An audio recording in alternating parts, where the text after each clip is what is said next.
Wednesday, February 11th. You're watching the Hammer Daily here on the Hammer Betting Network, presented by our good friends over at FanDuel. I'm your host today, Jason Cooper, alongside my producer for the next hour and a bit, Jacob Germania, working his way behind the boards. Before we get started in things today, let's give a quick shout out in the chat. Quick little happy birthday to Mike. Happy birthday, Mike. You've seen him here. He does socials Mike. For us. Produces this show. He's no longer just socials. Yeah, he produces this show. Producer. Socials. Yeah, birthday today. Happy 19th birthday to Mike. Should be a good one. Anyways, had to get that out of the way. Let you guys know. So you can share the birthday wishes in the chat. Would mean a lot to us and it would mean a lot to him. Anyways, let's get into today's show. Let's talk a little bit about who we have on for today. Batting leadoff. You know him, you love him. He's your favorite NBA props bettor that comes on the show. NBA bettor that comes on the show. By far, at least my favorite. I don't know how you feel about the other guys. Kirk, Mr. Peanutbettor. Yeah. Pips. That's where it's at. Pips is going to come on, bat leadoff. Talk us through some an SGP and a bet for today. Absolutely loaded slate for today. So tons of basketball on right before the All-Star break. He's got two props for us today. We're going to talk through those. Winning day for us last Monday, Anthony Black and Donovan Mitchell, both going over. Black over 1.5 threes. Easy cash, minus 125 at FanDuel. Then Donovan Mitchell over 27.5 points, minus 102 at FanDuel. Both winners. Cavs also run away with the game, which is pretty crazy. Last second there against the, who are they playing again? Nuggets. Against the Nuggets. After that, our second favorite golf extraordinaire, Geoff Fienberg, comes on. Talk Pebble Beach. We're not just going to talk about Pebble Beach because there is a big development online on Twitter this week. I don't know if you saw. GRP cashes out $37,000 on his $5,000 that he originally spent on some props or some futures. For the Charlotte Hornets. Which, if you've been watching the show, you'd be on those as well because we've been on a little bit of a Charlotte Hornets. I don't want to say heater, but we like the Charlotte Hornets here on the channel. I know Mr. Peanutbettor likes them. I know that Drew Dinsick came on the show earlier, likes him. And should be good. Then finally, close out the show. Our second or third favorite basketball guy on this channel. I guess fourth because you'd be considered basketball guy. So third or fourth favorite basketball guy on this channel. Mr. Peanutbettor comes out to close out the show. We're going to talk a little bit about some team level stuff. Look at some teams who we think might miss the playoffs. React to the GRP. Give a little bit more of a... Geoff will give his opinion, and then I want to get Mr. Peanutbettor's opinion because there'll be I assume juxtaposed opinions here. So I want to get both sides from a sharp square and a square sharp. So it'll be good. And then finally, that's it. That's all we got for today. Before we get into the show, Jacob was asking me some questions. So we got to get into this. Jacob, quick question. What is jester maxing? As I've now learned, it's being performative as a goofball, essentially, to attract female companionship. Okay. You got that one. Couple other... So you're younger than me, but you but explained to me. Yes. I had it wrong earlier. Yes, and that's what kind of got me onto this. There's a bunch of interesting words that the kids are throwing out there. It's crazy. I'm 2 or 3 years older than you, but I'm on top of this stuff, and you're just not. I guess that describes the difference between our lives. But frame mogging, it's another one. Frame mogging was a tough one, so I don't know the answer, but I'll say my answer. What I thought it was to you right before we went live. I thought it was essentially the opposite of jester maxing, where someone's being performative and goofy. That person is just stone-faced, straight-up statue, just allowing, it speaks for itself type of vibe. But you said I'm wrong there. Yeah, you're wrong there. Maybe I can give you a little bit of a hint here. This past week, Clavicular got frame mogged by the ASU frat leader. I don't know if you saw that. Maybe that gives you a little I don't know what like half those words are. Okay. Well, frame mogging is just someone beside you who has a wider, more pronounced frame than you. Just looks bigger and stronger. So just side by side, the comparison. Mogging is just being better than someone. So frame mogging is when your frame is you're out frame someone. So if I was standing next to you. Yeah. But when Clavicular, who you don't know, I'll ask who he is after this. When Clavicular was frame mogged by the ASU frat leader, you saw his cortisol spike. What would cortisol spike mean? God, I don't know. A cortisol spike? Yeah. Isn't that like a shot you get? Cortisol? No, this is like I think that is a shot you get, but this is just. That's a shot I need for my fucking knee, man. No, cortisol spike is just when you're kind of like stressed out in a situation or somebody puts you in a situation to be stressed out. So getting frame mod clavicular would have experienced a spike in his cortisol. So that was that. And then do you know who clavicular is or what clavicular is? That was a new word to me this week. Clavicular is like an incel kick streamer who just I don't know who's running some of these accounts, but they're just like making up words along the way, and this is how this stuff is kind of going viral. I believe clavicular is a play on words. It's like a limb lengthening surgery where it's like your clavicle. This is your clavicle, right? It's like where you break your clavicle and then like extend it out so you can.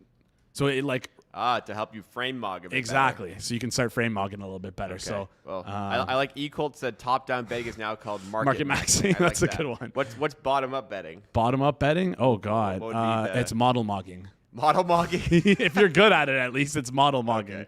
All right, cortisone. Did I write cortisol? Yeah. Okay, it's cortisone. So cortisol is the shot. Yes, that I need in my knee. There we go. Cortisone is the stress. Well, maybe it's the other way around. Cortisone might be the shot. I looked it up. Cortisol. Let me see. No, cortisone is for the steroid. Cortisol is a steroid hormone that regulates metabolism, blood pressure, stress response. Actually, that maybe not be what I need. Maybe it is cortisone. Yeah, it is cortisone. Cortisol is cortisone injections. That's what I need. Yes. Funny stuff there. Someone hook me up with a doctor who will do that for me soon. Well, I know a doctor who's also a marine biologist and a marine as well as a army veteran, plumber, all that sort of stuff. Anyways, before we get into things today, do us a quick favor. Smash the like button. Goes a long way here on the channel. If you're new to the channel, that conversation is making you want to smash the like button and subscribe. Yes. If you're not smashing the like button, I'll spike your cortisol. Not sure if you guys have heard or if you've been living under a rock. We have a great newsletter, by the way. We've been doing that all football season, but just because football is done doesn't mean we're going to be stopping with the newsletter. Alex is going to continue sharing his thoughts on hockey on Wednesday.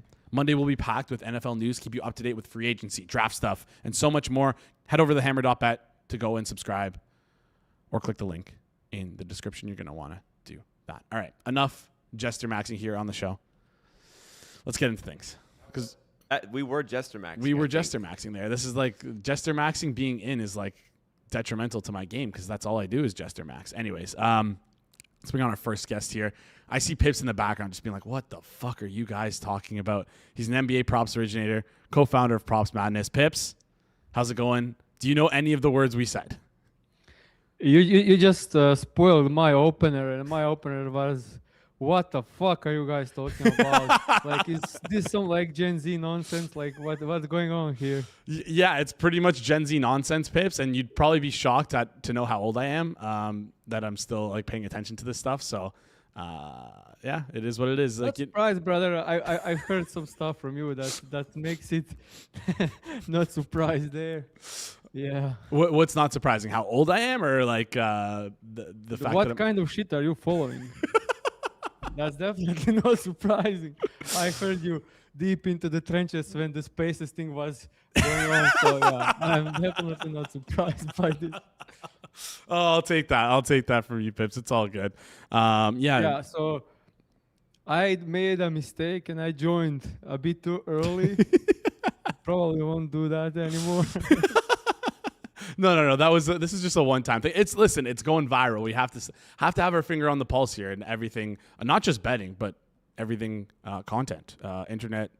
This internet stuff is important. Talking about betting, we hit both of our plays last show. I mentioned that. You were there for that part? No.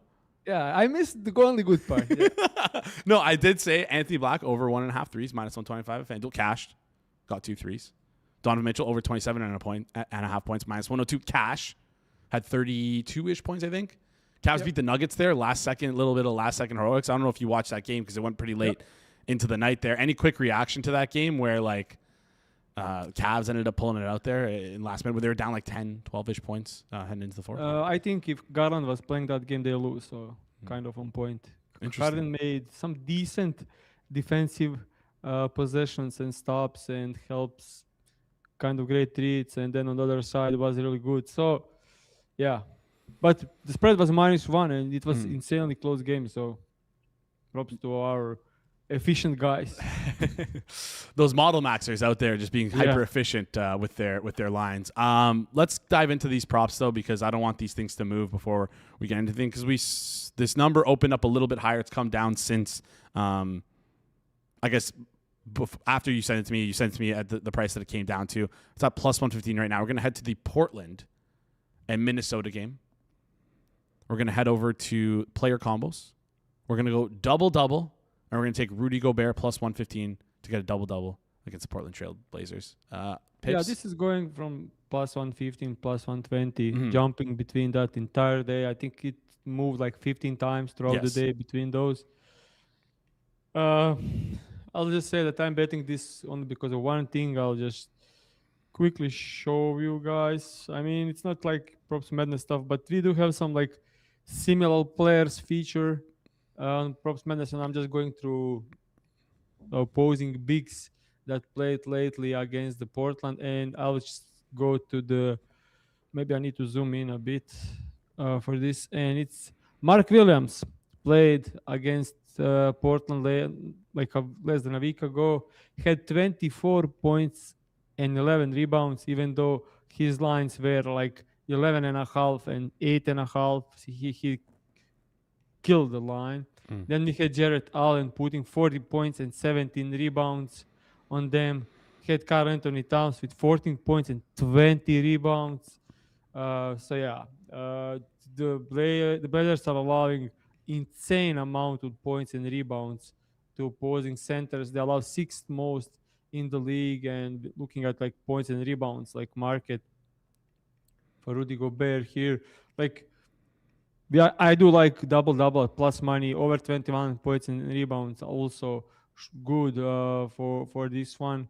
Looking at the entire season, when the Gobert gets more than 30 minutes, he covering this in 70% of the games. But when he faces poor teams against his defensive position, he's covering it even much better, I would say. When he's facing teams who are bottom in the league against his position, we can see that he covered this in 77%, 26 points and rebounds average. So, yeah, this is a team that facing a team that allows ton of points and rebounds to opposing bigs lately.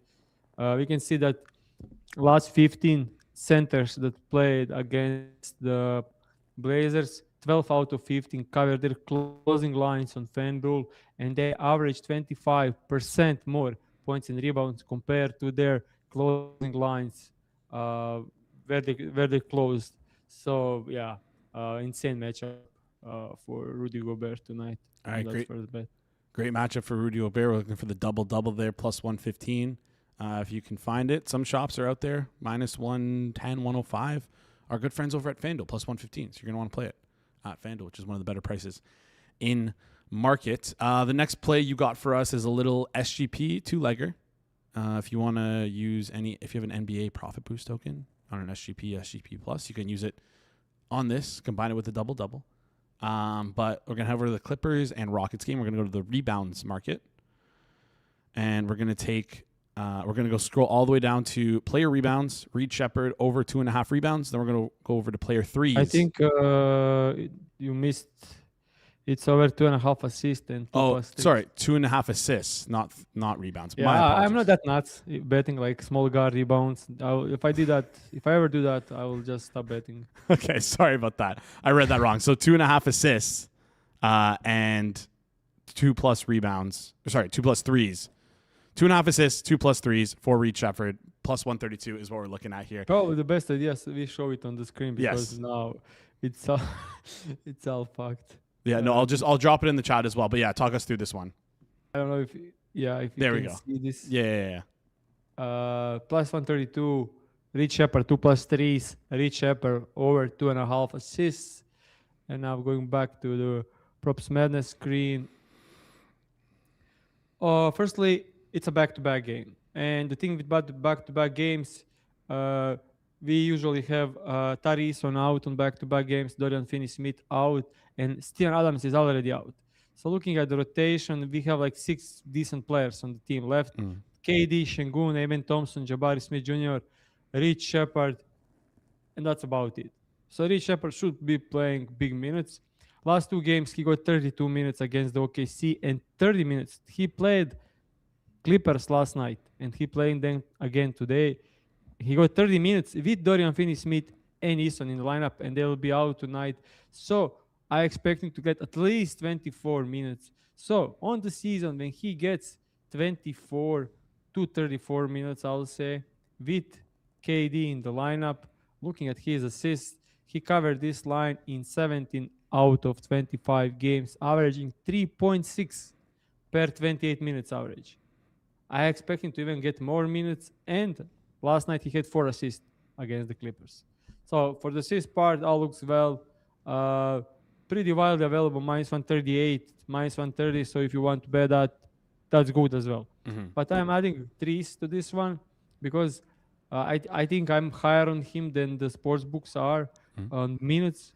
So every line has the value because I'm higher than sports books on every single line. So I'm just adding threes because when he gets these minutes, he hit over on threes in 18 out of 25 as well. And if you just exclude like a team that don't allow any threes, it goes a bit better. So he averages almost 3 threes a game.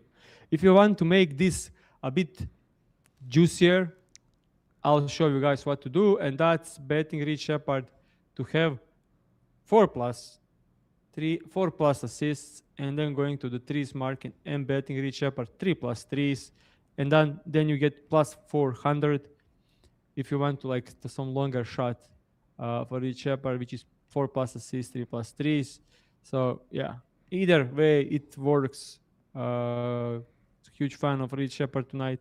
He can fuck up on defense and get benched always. That's always the thing with Rich Shepard. But last 2 games he played really well, and team's kind of short-handed, so he should be getting the minutes. Team short-handed, played well last game, in good form. Get those minutes in, and it's perfect. I love it, Pips. I sent you off. I told you let's do some homework here.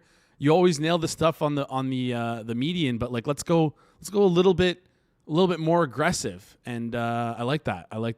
It's maybe our goal for 2026 is to find a way to be more aggressive in this stuff. Pips, before you head out, Charlotte Hornets, a lot of talk about them online. Right now, minus 118 to make the playoffs. I believe minus 102 at FanDuel to miss the playoffs. Seems like they are a coin flip to make it in. Do you think they could be live to be like sort of a team that could cause an upset or two in the East? Or are they just kind of like... the East is weak, so it's kind of wide open. But I don't like their front court for anything serious. But I do think they can definitely make the playoffs. 10, 9, 8, 7 spot is probably locked in for Magic, Heat, Hawks, and Hornets. They can beat any of these teams. So, all right, maybe they won. I think they won like 10 out of the last 11. Yeah. So yeah, they're on a bit of a heater there. And they played super competitive game with the number 1 team in the league, which is Pistons. So first round Pistons against the Hornets will be cool, I would say, especially after the last game, knockouts and fight. I kind of enjoy that. People will always say like there's no room for that in basketball. I said screw you guys. Let them go. It's fun. Let them go. Yeah. I don't know if you've seen any hockey fights, but there's been a couple goalie fights lately, which is like a little crazy and unheard of in hockey. I mean, it's kind of normal in hockey and very rare in basketball. So it kind of, little bit more special in basketball. But I agree. Let them go. Let them just like, you know what, blow the whistle and just everyone back off. Let them figure it out on their own, and then that's it. Give them a suspension, and then that's it. Are you worried at all? Go ahead. Kind of like suspensions. I would say I'm happy with the suspensions. I not expected, but I was like, okay, this could be like a 15-game suspension for Stewart, and I would hate that. He got 7. A repeat offender, came from the bench, so kind of good with that. Duran, I think Duran should get no suspension. Like he could fight there, and he remained calm and just removed himself out there. You need to take like you need to have like good nerves, and I don't know how to say it in English, but you just need to be like composed, very very well composed, to not escalate there. And he didn't. He removed himself from it. So yeah, Miles Bridges and yeah, Miles Bridges getting 4 and Diabate getting 4 for even starting that shit. So makes sense. I'm okay with that. All right. You're okay with those suspensions. Last thing before you head out here, All-Star break this weekend. You get a little bit of time off, time to breathe. Are you betting anything during the All-Star break? You looking at the 3-point contest, dunk contest, any of those things right now? Are you kind of just, you use this time to like R&R, rest and relax, get reloaded for the next week? Definitely there is value on the board. Like definitely there is value on the board if you break down stuff. But time invested ROI and rest ROI for me is just like straight up not giving a fuck about All-Star and just hanging out with my girlfriend, my family, and resting is the like EV plus move of the week.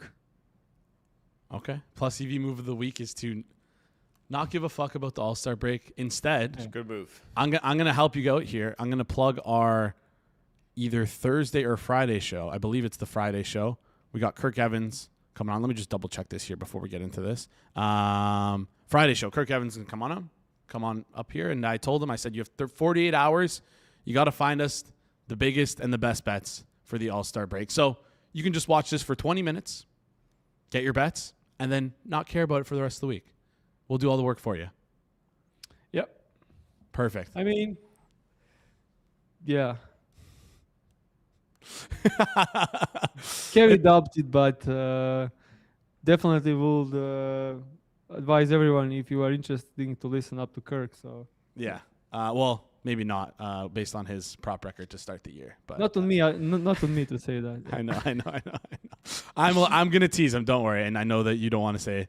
I'm gonna bug him though. I'm gonna bug him. But yeah, listen. 48 hours in the lab. He better come up with something good. Yeah, in the lab. It will be actually pretty fun for him to tweet that shit out like some other guys.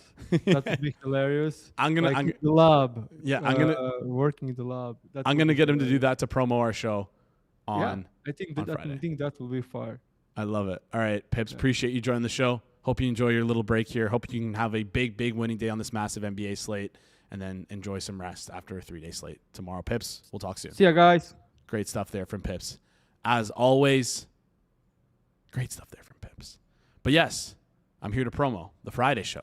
We're going to talk about the Daytona 500. Jim Sains joined the show. And then also, Kirk Evans joined the show. He's cooking in the lab. I sent him to work. I chained him to his desk. I said, buddy, you're not leaving until you give us some winners. So there you go. We got our next guest coming on, Jeffrey Fienberg. I wonder if he's late. He might be late. I'll bump the... Oh, he's here. Okay, there we go. Before we bring on Geoff, though, winter games are here, and FanDuel is ready for them because every 4 years, winter sports takes over. Curling matches that start slow and somehow get tense fast. Speed skating decided by inches. Hockey games that feel different from the opening faceoff, and so much more. By the way, someone dropped the score in the Finland game right now? I'm sweating the over 5.5. That's why betting the winter games on FanDuel makes so much more sense. From game lines to medal counts to finding your angle on the events you care most about, FanDuel gives you more ways to stay connected to the action. The winter games are on, and there's no better way to follow them than with a bet on FanDuel. And it's still 1-1. Shit. FanDuel, play your game. Must be 21 plus and present in the select states or Kansas affiliates, Kansas Star Casino, or 18 plus and present in DC, Kentucky, or Wyoming. Gambling problem? Call 1-800-GAMBLER. Or visit FanDuel.com/RG. Call 1-888-789-7777 or visit ccpg.org/China, Connecticut. Or visit mdgamblinghelp.org in Maryland. Hope is here. Visit gamblinghelplinema.org or call 1-800-227-5050 for 24/7 support in Massachusetts or call 1-877-8-HOPE-NY or text HOPE-NY in New York. All right, nice and bundled up from his car. He's not driving, though. Don't worry. I see him pulled over on the side. Show me the evidence first, Geoff. I'm parked. Okay, you're parked. All right, sounds good. You're look at that. GRP taught you well. Pardon? GRP taught you well with that angle.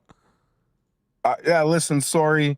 It's all good. You know, how to do this on the fly today. I didn't mean for that to happen, but I couldn't get home in time for you, Jay. That's fine. I know you're a busy guy. You got kids. You got stuff to deal with. You're not like me, spending all hours of the night Googling what frame maxing is, what frame marking I is. had to figure out what that was for the first time yesterday also. You didn't want to message me and ask? You know what? I didn't think to. I guess you are like my link to stuff I don't understand sometimes. I hit you up asking you about emulators Yeah. and some other things. So you're versatile, yeah. And some You're other things is crazy. This is an inside joke only me and Geoff got, but it's okay. It's okay. Listen, it's been a long time since I've went out on a Friday night, you know, in the relax. city. Well, so. you know what? You can plead the fifth here. You don't have to say anything more. Tomorrow I'm going to watch my first hockey game of the year, so I'll be making some bets on FanDuel. Really? Okay. Well, if you didn't already check out our Tuesday show with Dom, you should go check that out because we got a bunch of information for you out there. So you're going to want to, you make sure you check that out so you can get your bets in before the games start. Okay. All right. Yeah, go Canada, go Canada, go. Go Canada, go. Maybe you'll come to the Wheat Chief with me to watch gold medal game if the Team Canada makes it. Anyways. I don't know about gold medal game, but I'll come if there's like a lunchtime game I can't make tomorrow. We can figure something out. I love that. I'm very interested in that. Before we get into things with the Pebble Beach, we only have a little bit of time here, but I have to ask you. Big news on gambling Twitter. The headline reads from Grok, Pro Bettor cashes out $37K on his Charlotte Hornets future. Pro Bettor in question, the star of the first series that dropped on this channel, or the first series that dropped on this reshaped channel. GRP wins. Shocked he didn't tell us about those Charlotte Hornets futures back in May when we went to go film there, but that is what it is. I guess they wouldn't have been there by now. But anyways, Charlotte Hornets futures, GRP cashes. I think it was like $5K total was what he bet on it. Ended up cashing out $37K. What's your take here? What's your opinion? Listen, just because rich people love GRP doesn't mean GRP is rich. And that's a lot of money. So, like, yes, in a perfect world, I'm sure you can ask Peanutbettor, like, what would that have been worth to someone else, right? And I guess there is enough, like, there is probably one or two people out there that GRP trusted enough that maybe he could have sold that to. Mm. But I don't, I'm not going to give him slack for it, even if it is like negative EV. As he defended himself, it was pretty sharp for him to buy those positions. And it's a lot of money. So if he wanted to throw in the towel, keeping a couple nibbles, I'm not going to give him a hard time. Everyone thinks they're like the smartest in the world about it. As Benson said, he couldn't even like set up Venmo or PayPal to get someone to pay him $100 for the preseason stuff. So how's he going to get all that money? So I don't know. Good for George. People are giving him a hard time. I'll be here to put air in George's tires. I think deservedly so. It's also some people don't consider, like, listen, I'm sure he could have hedged off those positions, like you said, sold those positions, but selling the positions might be a bit of a headache. If you were to hedge off those positions, like using prediction markets or things of that nature, you also would need like a ton of money to like hedge off on that. So like that's also a factor there. Plus he gets that $37,000 right now to go spend and lose, or maybe win. We'll see what happens there. I wonder though, is the NBA futures prop service or NBA future service, is that what's next in the pipeline here for George? Oh, yeah, we know George. It only takes like one great bet for everything to go to his head. But that's why we love him. Yeah. And listen, last week was a tough week for our guy. He made some tweets that he shouldn't have. We've all been. I was gonna say we've all been. We've not all been there. No, we've all tweeted things we regret. Yes. But we haven't tweeted those sorts of things. Yes. We haven't invaded civilians. Yes. My Twitter regrets don't involve the invasion of a civvy. Yeah, in public. That's a fair way to put it. All right, but he, like I said, he keeps you on the edge of your toes. That guy. Yeah, maybe that's part of the reason why he cashed out his futures. He needs some good PR, so he's like, "How do I recover from this?" George, would you say he's gotten good PR? Like on tomorrow's Circle Back, on Fridays, do you think they're going to give him props? I can't anticipate. I doubt it. I think it's going to be a little bit of both. I think he'll still get props. So just because like we mentioned there, it's like that's a lot of money for George. Like that's really a lot of money for anyone. Like unless you're like super rich, like $37,000 is not something to just lift your nose at. So yeah, I think they're going to be pro George. I wonder if we should ask Jacob behind the board if he has an opinion or if we should wait for Friday. Well, Jacob would probably understand like the Hornet situations better than me to actually gauge what he gave up on. So that I like really don't know. Talk us through it. From my, I mean, it's a lot of money, like you said, Geoff. That's a lot of money for most of the people in the world. Maybe not most of the, or probably most people even watching this. Yeah, I'm sure we live in a reality here where we're surrounded by people who would like not dare give up any value, but that's a ton of money. Yeah. He doesn't have to work through anyone else. He can just worry about it himself. I can understand his side of it completely. Yeah. I think that nails it perfectly, and you can get more of an opinion on that on Friday on the Circles Off YouTube channel. Circle Back live 8 a.m. Eastern time. All right, do some golf. Hold on, I'm getting some shit in the chat. Literally, the only time Jay doesn't pull the stupid "we're bettors, not gardeners" bit is in regards to GRP. I mean, like, listen, we're bettors, not gardeners. For like, this guy had like 20 different futures out there on the Charlotte Hornets. He was, dare I say, overexposed. So he kept some, which was the right idea, but like, would I have let it ride? Like, probably. I also wouldn't have put myself in that position to ever feel overexposed where I feel like I would need to cash something out. So anyways, it's a little thing there. But yeah, I'm a firm believer in bettors, not gardeners, but that's if you're betting, I don't want to say betting responsibly, but I'm not going to say George isn't betting responsibly. I don't know. Maybe he's not. What do you think? Like, is he betting? Do you think what he's done here with the Charlotte Hornets is responsible before we got to this point? I would say like you don't live in your mom's basement. Okay, there we go.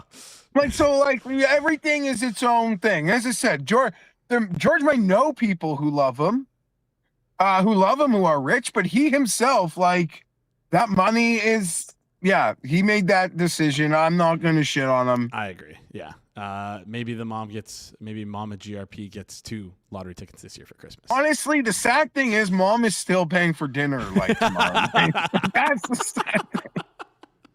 All right, let's get into stuff for today. Pebble Beach, we got a big tournament coming up this weekend. And I'm going to ask you this for every single tournament that Scotty Scheffler's in, Geoff, because 2 weeks ago you told me not to bet on Scotty Scheffler. He won.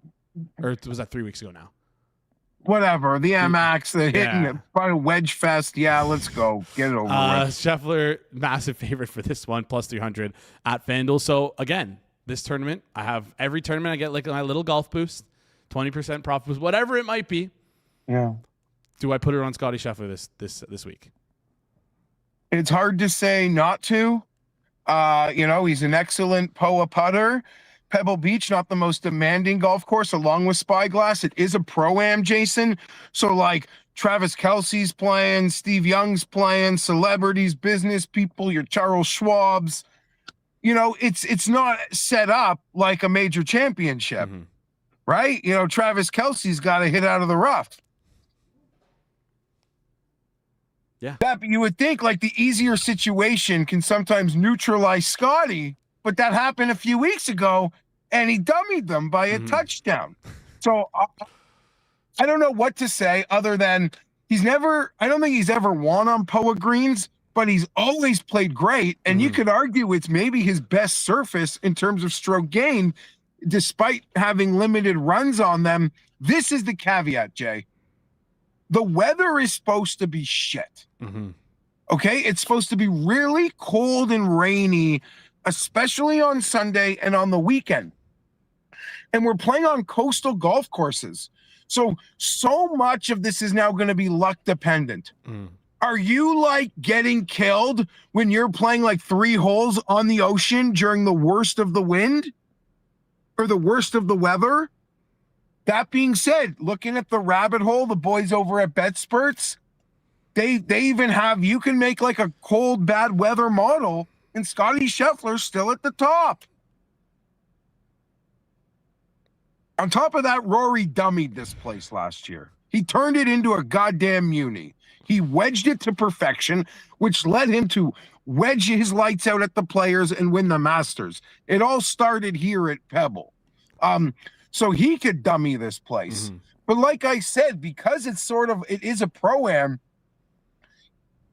any one of these guys can like go out and dummy a spyglass and Yeah. shoot 9 under.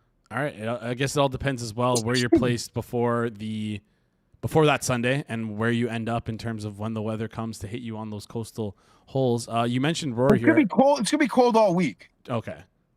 But Yeah. the win there is the crux on Sunday. So I guess Well, the rain is could be an issue on Sunday. You know, wet and windy is not fun. And I don't know. I should be smart enough to do the conversion on like our weather to American weather, but it's like supposed to be 14 degrees and like rainy and windy a lot of this tournament. So that doesn't seem very. Now, is that Celsius or Fahrenheit? Well, I'm looking at it on like my app. So Celsius. Yeah. Okay. I'll do the quick conversion there for the people. 57. I'm just saying it's going to be like cold, wet golf. That being said, I still have a couple props. All right, fire 'em off. I came into the week like ready to lose a lot of money. Like it's football season's over. I'm going to take on Scotty Scheffler. I'm going to bet my guys. I'll go lose a lot of money trusting my guys. The sort of shit show with the bad weather has me like reining that in a bit. My favorite props this week are going to be like Russell Henley T10s, T20s. Okay.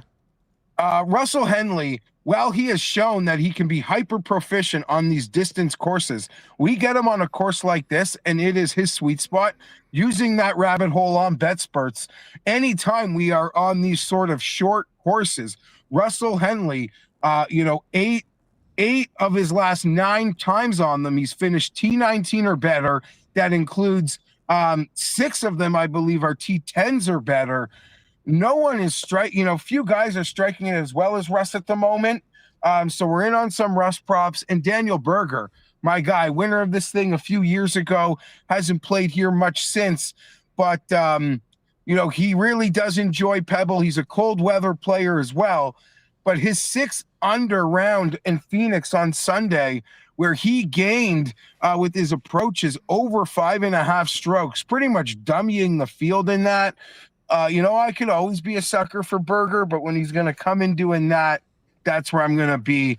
And my donations, outright picks, Jay, we're going with Victor Hovland, 30-1. We're going with Matthew Fitzpatrick, 40-1. We are going with Ludwig Aberg, 50-1. And Patrick Cantlay, 40-1.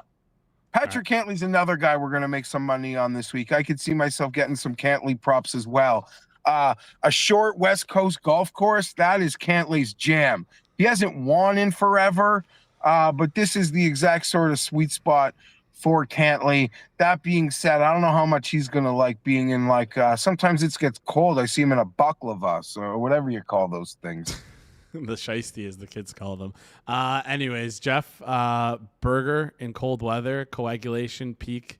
It's just, you're an animal. Why? You want me to send the picture to Jacob, see if we can get it on screen right now? No, I sometimes like just that McDonald's hamburger to like sit a little, but you're like wave riding it out the window in the winter, mocking me. I'm not mocking you. I'm doing it to get.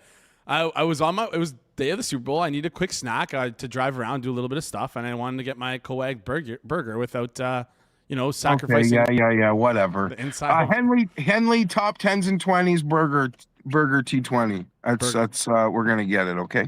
All right, I love it. Let's see if we can get this on screen here. A couple questions in the chat. That's you holding a McDonald's hamburger out the window in like -20. Yeah. At least he got his own food this time. Yeah. I always get my own food. Don't get it twisted. Anyways, if anyone could geoguess where that is, I will give you $10 on Venmo or e-transfer, whatever. Anyways. Not like Forest Hill Collegiate? Where was that? No. Okay. It was in GTA. Pretty much further than that. Before you head out, Geoff, couple questions from the chat. Oh yeah, let's go. Actually, wait. First, Steam Chasing saying that George didn't even tell his mom about cashing out the bets, which is crazy. But on brand. How do they know that? I don't know. That's what Steam Chasing said. I trust the chat. Next question's coming from Charles, Geoff, what happens if you ever see a fellow Chargers fan out, considering you're always fan maxing with your merch? I just bolt up. Bolt up. All right. Okay. That's it. And sometimes nothing. Sometimes people will hit me up with just because, But I was looking for my other winter hats today. I'd like to put the Charger ones in the bin for a bit now, Fair. Let them retire until next season. I like that. Yeah. And then finally, I probably have the greatest Chargers toque collection on planet Earth. I wouldn't put it past you. If it's you versus the Chargers super fan, you're the Chargers super fan. There's not a chance in hell. I would literally, there's no one with a better Chargers winter hat collection than me. You would merch mock her. No, whatever. Okay. Enjoy your looks maxing content, okay, Jay? Later, boy. Appreciate it. See you, Geoff. Great stuff there, as always, from Jeffrey Fienberg, bringing the heat. Russell Henley, top 10, top 20. Daniel Berger, top 20. I'm pretty sure Geoff doesn't read my notes because he just kind of covers everything that I was going to ask him about anyways. Or maybe he does read my notes and just doesn't even let me ask. Driving, man. Yeah, fair. Doesn't even let me ask questions. But I noted Russell Henley getting buzz. Last two times out, top 20, top 10, had good form to end the year last year. I was also asking about the weather concerns. Mentioned Daniel Berger in there. And some foul, right. So he nailed the board. He nailed the board. Anyways, appreciate Geoff coming on. As always, you let us know your thoughts on Geoff. And while you're letting us know your thoughts, do us a favor, press the like button. Click it. Click. Give it that thumbs up. Goes a long way. Here on the channel. Up next, our final guest of the day. We went Pips. We went Geoff. Now we're going to Mr. Peanutbettor. I'm kidding. I love Mr. Peanutbettor. He's a great time. But yeah, let's bring him on up. He is a noted prediction markets donator. You've seen him every week Friday here on the Circles Off YouTube channel, on Circle Back. You see him here every Wednesday, depending on the day. Mike, Mr. Peanutbettor, how's it going, my friend? I feel like a great time is a kind of a condescending compliment there. It's you usually, when you describe someone as a great time, it's usually this guy's kind of a mess, kind of a dipshit, but he's a good hang. Yeah, that's pretty much exactly what you are. I never said it was an incorrect insult. I just an insult. I wouldn't say it's an insult. It's like a backhanded compliment. Backhanded, yeah. There we go. You're wearing a sweater. Are you a little cold? Cold in your ends? What's going on here? Just trying to look nice for the pod. I always try to get dressed up for this. All right, I appreciate it. It's all right. You're not going to pull a flup where his hair is going sideways, and then the next time comes on, gets a haircut right before the show. But yeah, that's why we have you on and not flop. Anyways, a lot to talk about here. Things I want to get into is we got Geoff's opinion on the GRP cashing out of the Charlotte Hornets bet. You have a better pulse than he does on the Charlotte Hornets. You bet on the NBA. Not discrediting what Geoff knows, but he himself admittedly says, I don't really know too much about the Hornets situation, how good they are in the NBA, all those sorts of things. So I sent you the picture of GRP, his notebook, his officially tracked notebook that is official, cannot be forged at all.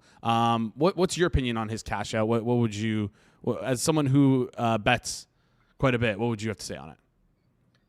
So if you look at, if you weren't going to take the cash out, right, of this, you would, the other way you would hedge it essentially is you would take the Heat and the Magic to win the division. Mm-hmm. It does look like to me, GRP got a better price than, if you were to take those two. So the question is just, did he get good value overall on Charlotte as opposed to the rest of these guys kind of compared to market? I don't think so. I think Charlotte is for real. I think Charlotte's pretty good. The Heat lost the other day to a team that was literally trying to lose the game. They took all their players out in the fourth quarter, and still the Heat weren't able to pull that one out. And so things are pretty rough there. I don't know kind of how serious they are to win it. In the Magic, they are getting healthy now. There's a chance they have, to me, they're a pretty high variance team in the fact that, they could really go on a run here. But they also just haven't looked good all season. And until you play good consistently, it's hard to expect you to play well. So, long story short, I would have rather held on to the ticket. But, good call from George in the first place, getting on it early, I guess. Yeah, I feel like that's also getting missed in all of this. Of course, he had to be on the tickets to begin with to kind of be in this position to cash out. So sharp play from him. Also, I know you're giving him a shout out because you also talked about the Hornets. I want to say a month or two back on this show.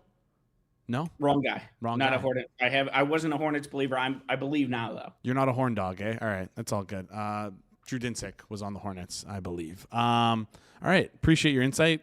I'm sure we'll get a little bit more in depth from you on Circle Back on Friday. I wanted to go through though with you a couple teams to talk about, and you're going to tell me where you think they'll get eliminated. That's what we'll call it here. Who will get eliminated and when? Picked 7 teams. Sent them to you. Don't know if you saw them. Hopefully you didn't. And then, we'll go through them, see which ones you like. We're going to start with the Los Angeles Lakers. Where do you see them getting eliminated? First round. I don't think LA is that good. Their net rating, some of the kind of things underneath the surface metrics are pretty bad. The argument you can make on their behalf is, hey, they really haven't had their entire team. They haven't had the 3 playmakers, Reeves, Doncic, and LeBron available together at all this season for any kind of extended time. That would be the argument for them. Obviously, LeBron can kind of ramp up his style more than other players, just based on age and everything. You would expect his playoff, performance to be above his regular season performance. So there are arguments for him, but the West is really loaded. I think that they are maybe the 6th best team in the West, closer to 7th. They could have home court. Even if they do, I'm not sure they're favored. And, things are going to be pretty rough here until they're able to get healthy too. So I don't see it for the Lakers. They kind of have been hanging around due to clutch performance. How long can clutch performance last? I don't know.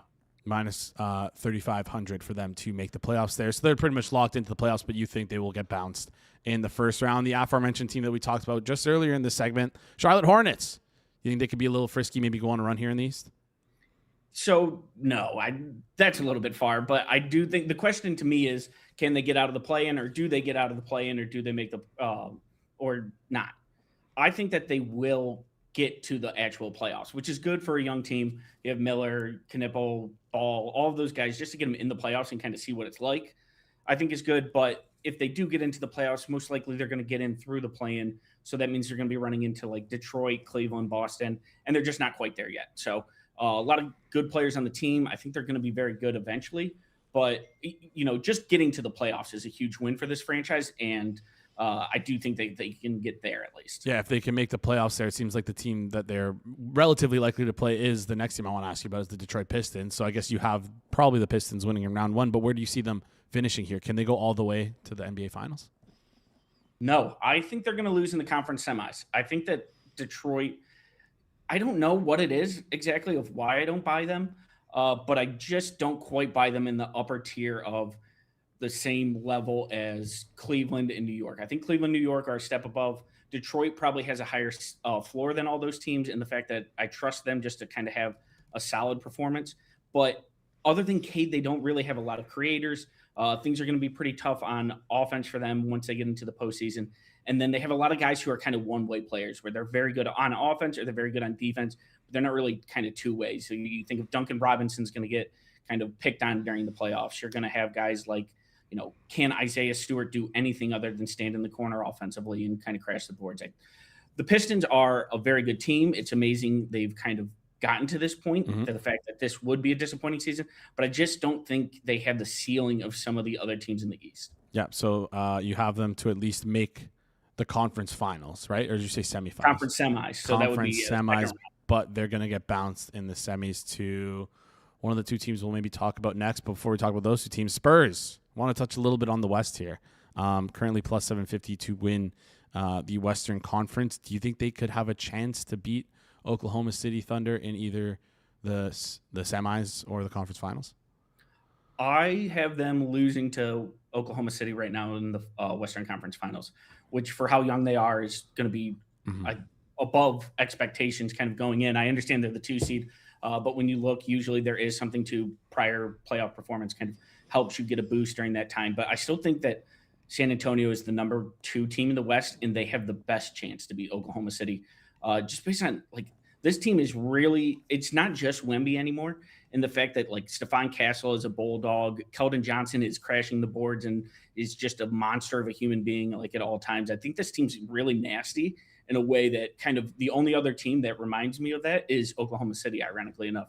So they are, to me, the biggest threat to OKC because not only do they have the ceiling, with the big fellow there, but they also have just a bunch of guys who are, pit bulls, for lack of a better term.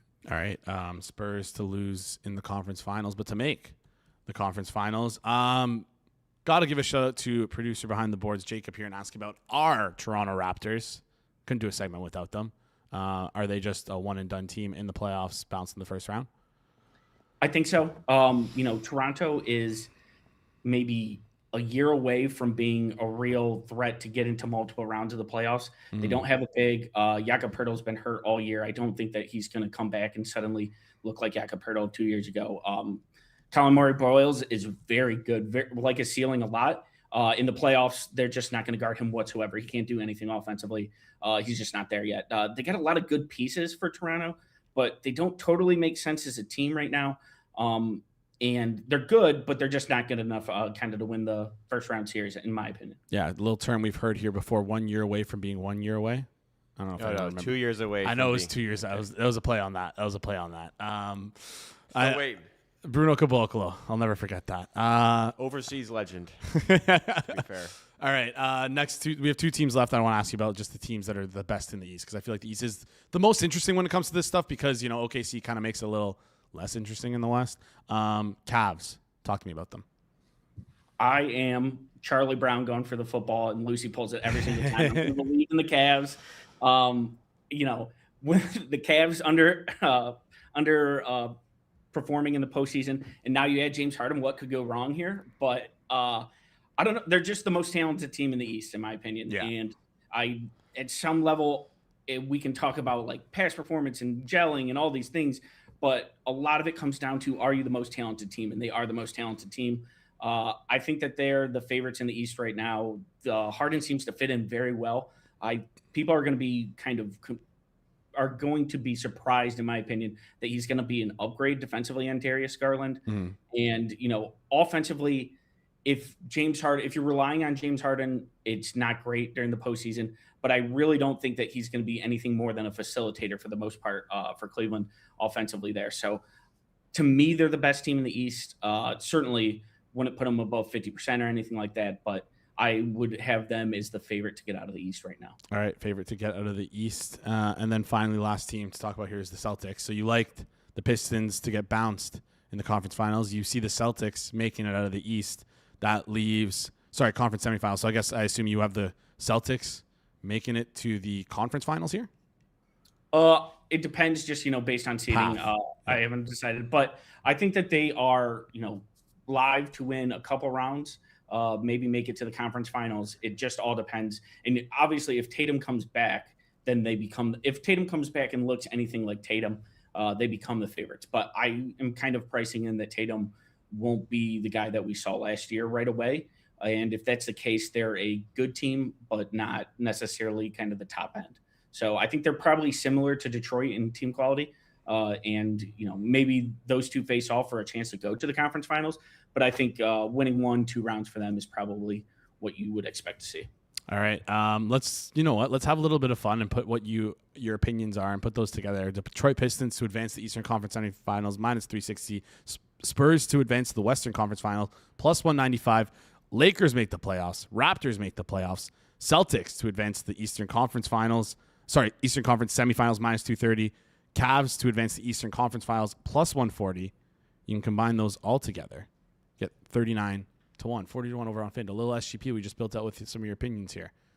Could be a fun one. Appreciate you for doing that, Mr. Peanutbettor. Before you head out, any favorite prop for today? I'm going to put you on the spot here.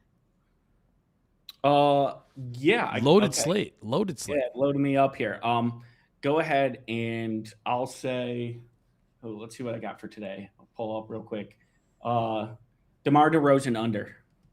So DeMar DeRozan. We're not doing this again. We already dealt with this with Hitman on the live watch alongs. DeMar DeRozan under points. What number? Points, I have it right now is 23.5 -115, but I got some room there. So what's the current line? Points, rebounds, assists? No, points. DeMar DeRozan's points are 17.5. Oh, sorry. Yeah, that's the PRA number. Yeah. Sorry. Yeah, I have them both good. Obviously very correlated there. So yeah, if you want to go, we'll go under PRA 23.5. Yeah, minus 114 over at FanDuel, minus 132 on 17.5 if you want the points. Instead, do you do any All-Star game stuff? I do, yeah. But maybe we hold off on that. We'll talk about it post All-Star game. What the heck? My line's open. Maybe preview it on Circle Back. On Friday. Mike, appreciate you joining the show. One last thing before you head out. Whiteboard. It's always full behind you. I want you to turn around. I want you to look at that whiteboard, and I want you to find a task that you will complete before next week. And we'll see if you actually get it done. Maybe give you like a little chocolate if you win. Or I guess not. Chocolate's bad for dogs, so maybe not chocolate. Peanut butter, I guess is better. Yeah, peanut. Yeah, better. Peanut butter. Oh, okay. I have UFL prep. Get basic team info down. So that's what I have to do. I have to get my UFL prep before next week. All right. UFL prep. Get basic team info down. And we're going to pin that in our chat. And we'll see if you do it. Anyways, Mr. Peanutbettor, Mike, appreciate you joining the show. We'll see you on Friday over on Circle Back.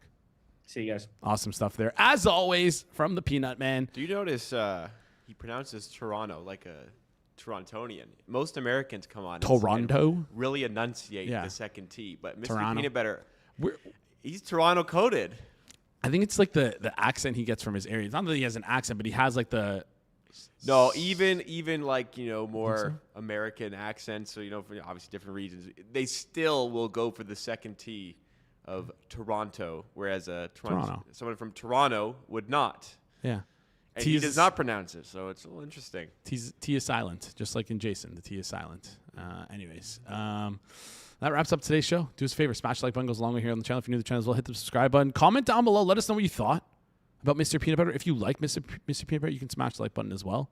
We'll do the secret word today as chocolate, because chocolate could kill dogs, and Mr. Peanutbettor is a dog. So chocolate is the secret word of the day. If you made it this far in the video, that just tells me, hey, I watched it. Here's chocolate in the comment section. I see a couple people yesterday.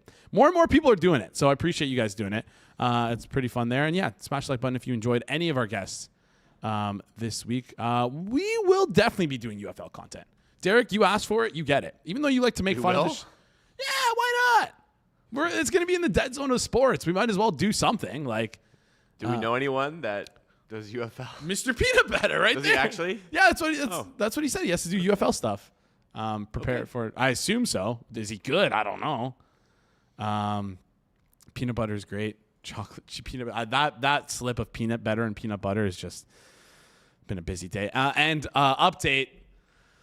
Looks like I'm losing my over here, 5.5 on the Finland game. Finland-Slovakia 2-1 right now. 3-1. 3-1 for who? I guess Slovakia. What am I talking about? Well, that was figure that one out. Well, if Finland can tie it up late here, we're good. We're good. Anyways, appreciate you guys tuning in. One last time, smash the like button if you enjoyed the show. Shout out to Geoff. Shout out to Mr. Peanutbettor. Shout out to Pips. And shout out to GRP. You know, maybe GRP, if you're watching this, maybe go tell your mother that you did win this $37,000. She'll never know. She'll never know. She'll never know. And speaking of GRP, if you want to watch some more GRP content, if you were like, who the hell is this enigma that is GRP? We have a full video series here on the channel. If you'll just click on the channel, click on videos, you can check them out. Pretty interesting stuff. They're peel back the layer behind GRP to see the man that he is. Not just on the internet, but in real life. Anyways, appreciate you guys tuning in. This wraps up the show for today. This has been the Wednesday, February 11th edition of the Hammer Daily here on the Hammer Betting Network, presented by our good friends over at FanDuel. We will see you guys right here tomorrow.